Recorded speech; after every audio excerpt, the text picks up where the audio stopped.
어머나 세상에 보세요. 제목 보세요. 시어머니의 두 손을 묶은 며느리. 보통 우리가 그런 표현을 가끔 하잖아. 나 지금 두 손 두 발 다 묶였어. 뭔가 잘 못할 때 뭐 비유적으로 쓰는 그런 표현인가요? 이담 아나운서 어떻습니까? 그런 줄 알았는데요. 정말로 시어머니의 두 손목을 묶었다고 합니다. 어머나. 그런 일이 있었는데요. 이게 인천에 사는 한 40대 여성이요. 2년 동안 치매에 걸린 80대 시어머니를 모셨다고 해요. 어머나. 그런데 긴 병에 효자 없다는 말 바로 여기서 나오는 것 같습니다. 일단 지난해 5월 7일 인천 자택에서요. 이 시어머니가 여성, 이 며느리죠. 40대 네. 며느리 얼굴을 계속 만지니까 이 며느리가 그만 좀 하시라고 나도 힘들다라면서 소리를 지릅니다. 아유. 홧김에 시어머니의 두 손목을 여러 번 결박을 했다고 어머나 합니다. 세상에. 검찰이 결국 이 여성을 노인복지법 위반 혐의로 기소를 하게 됩니다.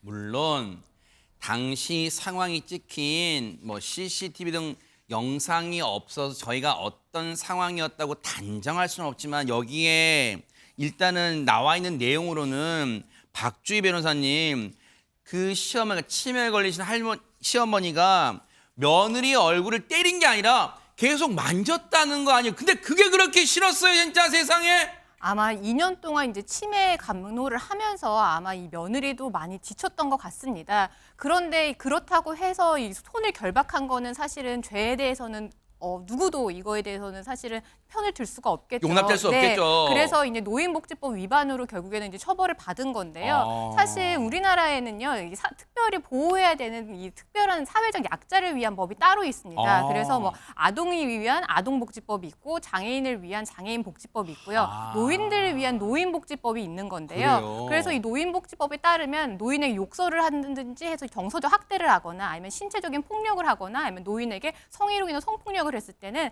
다른 법률에서 형법에서 정하는 것보다 훨씬 더 가중 처벌을 합니다. 이 며느리 같은 경우는 사실은 이 시어머니를 폭행했을 때는 사실은 형법상 존속폭행죄가 해당이 되는데 이 존속폭행죄보다 노인복지법에서 처벌하는 처벌 수위가 훨씬 더 높습니다. 5년 이하의 징역 5천만 원 이하의 벌금에 처해지는데 결국엔 벌금형에 이제 처해지게 된 거니까 사실은 이 아무리 힘들다고 하더라도 본인의 이제 죄에 대해서는 책임을 져야겠죠.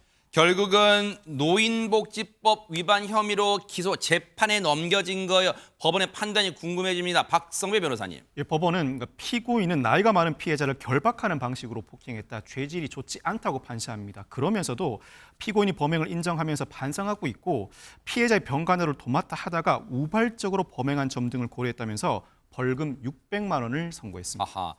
물론 벌금 600만 원 선고될 정도로 이 며느리분의 행동은 정말 잘못된 행동이에요. 분명한 거예요. 그런데 최준영 변호사님 혹시 방송 보시는 분들 중에 치매 환자를 가족으로 두신 분들 중에는 혹시 저한테 이러실 수도 있어요. 네가 치매 환자를 간병해봤냐? 간병해보지 않고 어떻게 그 어려움, 그 힘든 점을 감히 네가 평가할 수 있어? 이렇게 하실 수도 있을 것 같아요. 그렇습니다. 좀 전에 박 변호사님 말씀하신 것처럼 법에도 눈물이 있다라는 것을 저는 이 판결에서 조금 읽을 수 있었는데요. 말씀드린 것처럼 5년 이하의 징역 5천만 원 이하의 벌금이라고 하면은 통상 1,000만 원도 훨씬 넘거나 아니면은 징역형의 집행유예를 할 수도 있는데 네. 말씀드린 것처럼 긴 병에 효자 있기 현실적으로 어렵거든요. 그렇죠, 네. 이것 같은 경우에도 또 장기간 간병을 하다 보면은 심리적으로 굉장히 필요하단 말이에요.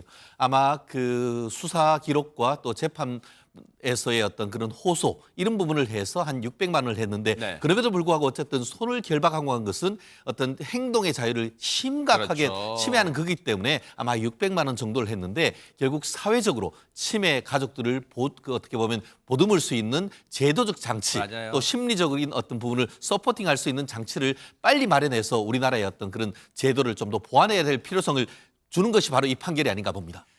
치매 문제는요. 이제는 개인의 가정의 문제가 아니에요. 이제는 국가가 나서야 할 때라는 거 명심했으면 좋겠습니다. 국가가요.